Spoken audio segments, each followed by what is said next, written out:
Mr. President. The Senator from Nevada. Mr. President, today I rise to join this bipartisan group of colleagues in support of the USA Freedom Act.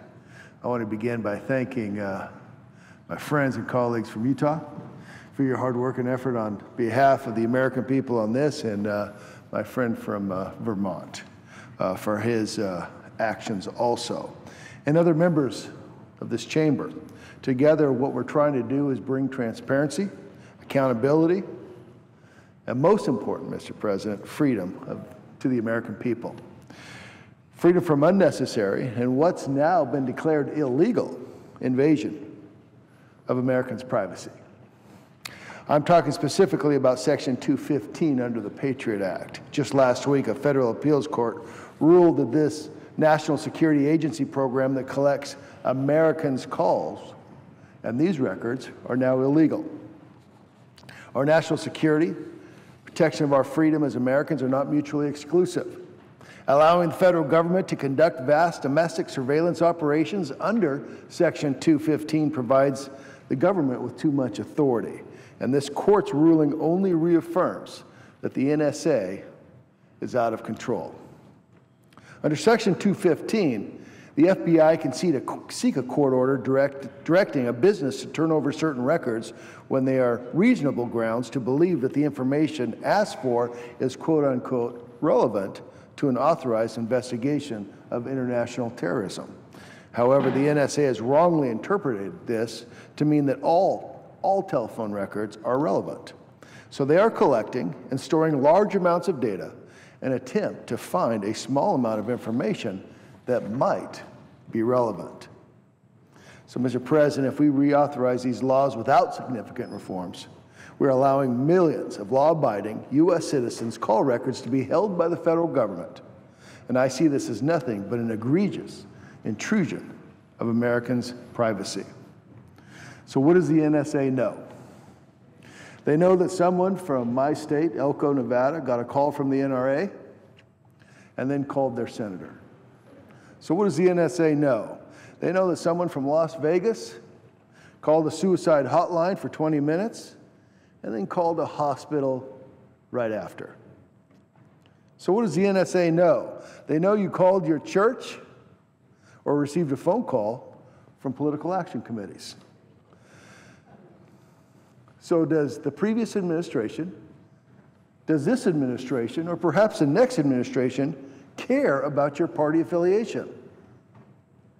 Do they care about your religious beliefs? Do they care about your health concerns? How about your activities in nonprofit tax-exempt entities? Maybe not today, as the senator from Utah say, but what about 5 years from now? What about 10 years from now, and even 15 years from now? That is why I've been working with my colleagues since last Congress to pass the USA Freedom Act, and I'm proud to join as an original co-sponsor of the bill in this new Congress. And these reforms are not just a pipeline dream that will die in the United States Senate. This is a substantive bill that carefully balances the privacy rights of Americans and the needs of the intelligence community as they work to keep us safe.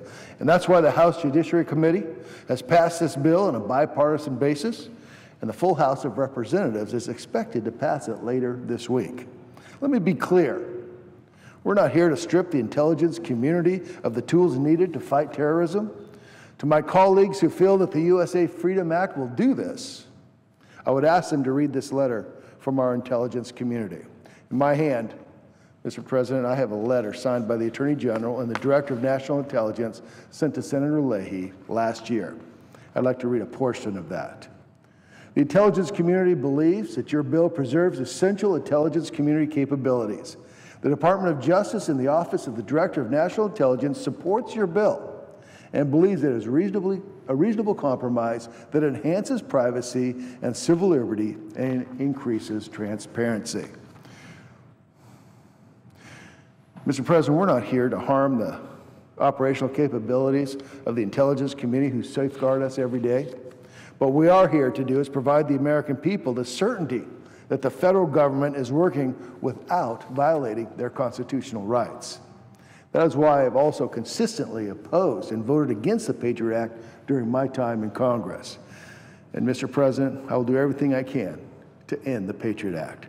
But if I cannot do that, I will work to gut the Patriot Act of the most egregious sections that infringe upon American citizens' privacies and their civil liberties. And that is what the reforms of the USA Freedom begin to achieve. This legislation, among other things, will rein in the dragnet collection of data by the National Security Agency. It will stop the bulk collection of American communication records by ending the specific authorization under Section 215 of the Patriot Act. And Mr. President, we're reaching a critical deadline as several Foreign Intelligence Surveillance Act provisions expire at the end of May. Now, I want to be clear that I expect reforms to our surveillance programs, and I will not consent to a straight reauthorization of the illegal activities that occur under Section 215 of the Patriot Act. It is time for our nation to right this wrong, and make the significant changes necessary to restore America's faith in the federal government and restore the civil liberties that make our nation worth protecting. And with that, Mr. Chairman, I want to again thank the Senator from Utah and my colleague from the state of Vermont for their hard work and effort on behalf of all Americans in protecting their privacies and their civil liberties, and we'll turn the time back over to the friend from Utah.